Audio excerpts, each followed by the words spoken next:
অনেক সময় আয়কর কর্তৃপক্ষ কোনো করদাতার বরাবর চিঠি ইস্যু করেন। তখন আমরা অনেকেই ঘাবড়ে যাই, আমরা অনেকে ভয় পাই। কিন্তু ভয় পাওয়াটা সমাধান নয়। কি করতে হবে? তখন আসুন আমরা জেনে নিই। প্রথমত, এই চিঠিকে কেউ কখনো কোনোভাবেই অবহেলা করবেন না। অনেকেই এটিকে অবহেলা করেন, রেখে দেন, যার কারণে আইনি জটিলতার সম্মুখীন হতে হয় পরবর্তীতে। দ্বিতীয়ত, চিঠির বিষয়বস্তু বোঝার চেষ্টা করুন। চিঠিটি যখন আপনি হাতে পাবেন সেটি পড়ুন, একবার পড়ুন, একাধিকবার পড়ুন। চিঠির বিষয়বস্তু ভালোভাবে বোঝার চেষ্টা করুন। তৃতীয়ত, কোন ধারায় আপনাকে চিঠি দেওয়া হয়েছে সেটি জানুন। যদি সম্ভব হয় আয়কর আইনের ওই ধারাটি পড়ে দেখার চেষ্টা করুন, তাহলে আপনি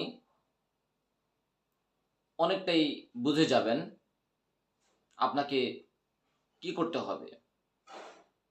চতুর্থত, সময়, অর্থাৎ কবে যেতে হবে আপনাকে আয়কর কর্তৃপক্ষের কাছে। চিঠিতে সে সময় বলা থাকে। যে সময়ের কথা উল্লেখ থাকে চিঠিতে, আপনাকে সে সময়ই আয়কর কর্তৃপক্ষের দরবারে উপস্থিত হতে হবে, অথবা তার আগেও যেতে পারেন। আপনি সেটি চিঠি দেখলেই বুঝে যাবেন। তবে কোনোভাবেই চিঠিতে উল্লেখিত তারিখের পরবর্তীতে যাওয়া যাবে না। যদি প্রস্তুতিতে ঘাটতি থাকে তাহলে আপনি সময় বাড়িয়ে নিতে পারেন। সময় বাড়িয়ে নিয়ে আপনি পরবর্তীতে যেতে পারেন। পরিপূর্ণ প্রস্তুতি থাকতে হবে আপনার। আয়কর কর্তৃপক্ষের চিঠির বিষয়বস্তু বোঝার পর আপনাকে সে অনুযায়ী প্রস্তুতি নিতে হবে। আপনার জবাব সেভাবে তৈরি করতে হবে। দলিলপত্র যেগুলো জোগাড়ের প্রয়োজন হয় সেগুলো আপনাকে জোগাড় করে নিতে হবে।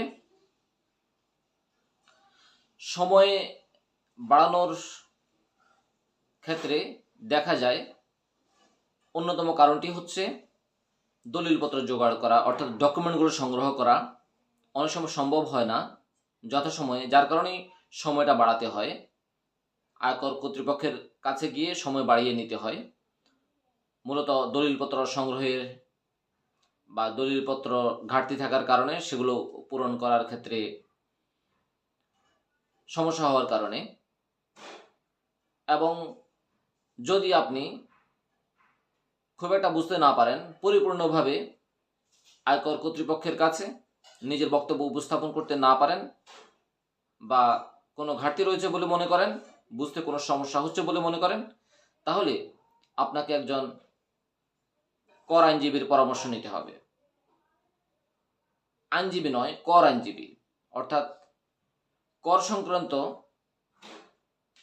যার ভালো ধারণা রয়েছে এমন একজন আইনজীবীর পরামর্শ আপনাকে নিতে হবে। দর্শক মণ্ডলী, সবাই ভালো থাকবেন। আল্লাহ হাফেজ।